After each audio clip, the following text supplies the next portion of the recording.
Hello everyone. You are watching a segment of the Countdown program from January 15, 2024. Today is Monday. Watch all of our videos on Patreon. Subscribe and watch. And I am glad to welcome everyone who is becoming our patrons right now. I'll talk about the themes of the postscript later, but for now about the most important thing. The Bundeswehr has developed an action scenario in the event of a possible military conflict with Russia. This scenario involves the stationing of tens of thousands of German soldiers in the Baltic states and Poland. The document, obtained by the editors of the Bild newspaper, describes possible events from February 2024, which begin with Russian mobilization and end with the imminent threat of war in the summer of 2025.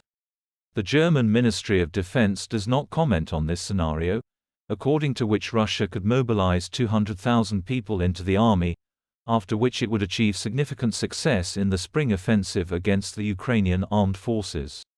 It is expected that Moscow will accompany the military offensive with large-scale cyber attacks, especially in the Baltic countries, as well as provocations for which it will use the Russian-speaking population in the Baltic republics.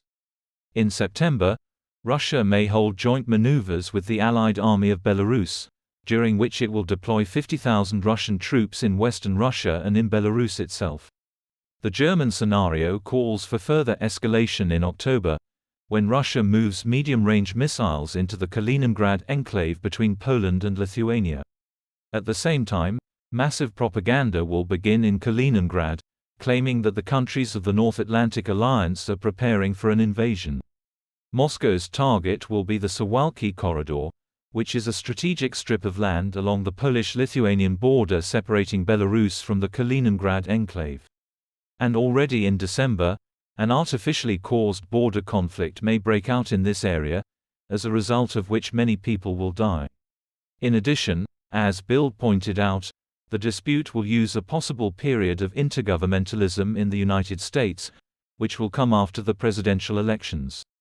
The scenario provides that after extraordinary meetings of the UN Security Council and the deployment of NATO troops in Poland and the Baltic countries, Russia will strengthen its military presence in the region.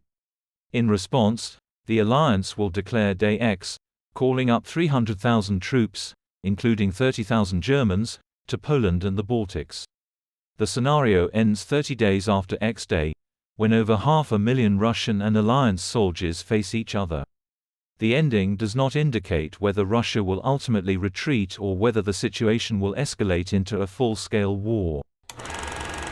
Become our patrons right now and look further in this program. The day before, the Ukrainian armed forces managed to shoot down 2 Russian aircraft over the Sea of Azov, an A-50 radar aircraft and an Il-18 flying command post. Today, President of Ukraine Zelensky began his visit to Switzerland, where he will meet with officials and speak in Davos. A president was elected in Taiwan, and Beijing is frowning with displeasure, trying to ignore the results of the democratic vote.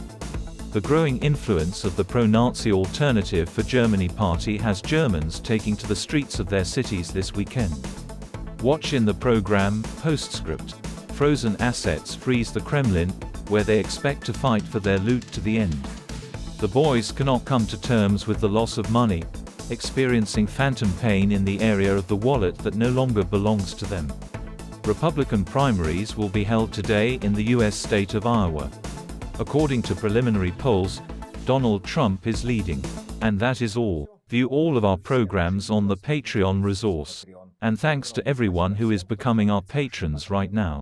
Hugs to everyone. See you on Thursday. Glory to Ukraine.